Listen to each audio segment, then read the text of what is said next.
আজকের রেসিপি মুচমুচে বেগুনের পকোড়া। এই পকোড়া গরম ডাল ভাতের সঙ্গে বা শুধু শুধু খেতেও দুর্দান্ত লাগে। নমস্কার বন্ধুরা, রূপাস কিচেনে সবাইকে স্বাগতম। তাহলে চলুন দেখে নেওয়া যাক। শুরু থেকে শেষ পর্যন্ত দেখার জন্য আপনাদের কাছে অনুরোধ রইল। প্রথমে গ্যাসের ওপর একটা কড়া বসিয়ে কড়ার মধ্যে দিয়ে দেব বেগুন আর আলু।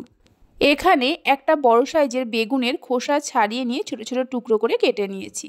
আর একটা মিডিয়াম সাইজের আলুর খোসা ছাড়িয়ে নিয়ে ছোট ছোট করে কেটে নিয়েছি। পরিমাণ মতো জল দিয়ে ঢাকনা দিয়ে সেদ্ধ করে নেব।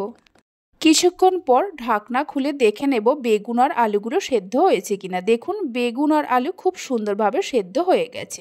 গ্যাসের ফ্লেমটা বন্ধ করে দিয়ে একটা ম্যাশার দিয়ে গরম থাকা অবস্থায় বেগুন আর আলুগুলোকে ম্যাশ করে নেব। তবে বেগুন আর আলুগুলোকে অতিরিক্ত জল দিয়ে সেদ্ধ করতে যাবেন না।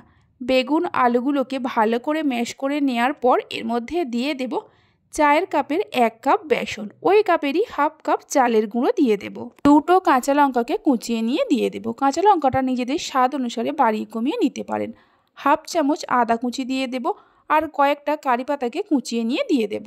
হাফ চামচ কালো জিরে দিয়ে দেব। অল্প করে হলুদের গুঁড়ো দেব। অল্প করে ঝাল লঙ্কার গুঁড়ো দিয়ে দেব। হাফ চামচ জিরে গুঁড়ো দেব। স্বাদ মতো নুন দিয়ে দেব। সব কিছুকে খুব ভালো করে মিশিয়ে নেব। আপনারা চাইলে অল্প করে পেঁয়াজের ব্যবহার করতে পারেন। আমি সম্পূর্ণ নিরামিষভাবে বানাচ্ছি, তাই পেঁয়াজের ব্যবহার করছি না।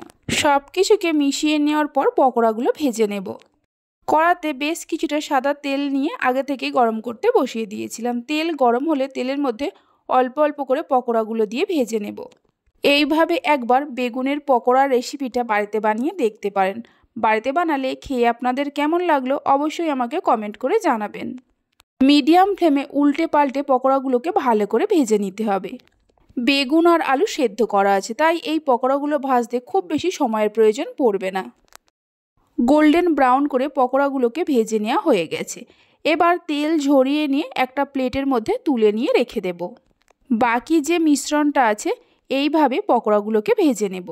রেসিপি ভালো লেগে থাকলে অবশ্যই একটা লাইক করবেন, বন্ধুদের সঙ্গে শেয়ার করবেন। ভালো লাগলে চ্যানেলটি সাবস্ক্রাইব করে পাশে থাকা বেল আইকনটি প্রেস করবেন নতুন রেসিপির আপডেট পাওয়ার জন্য।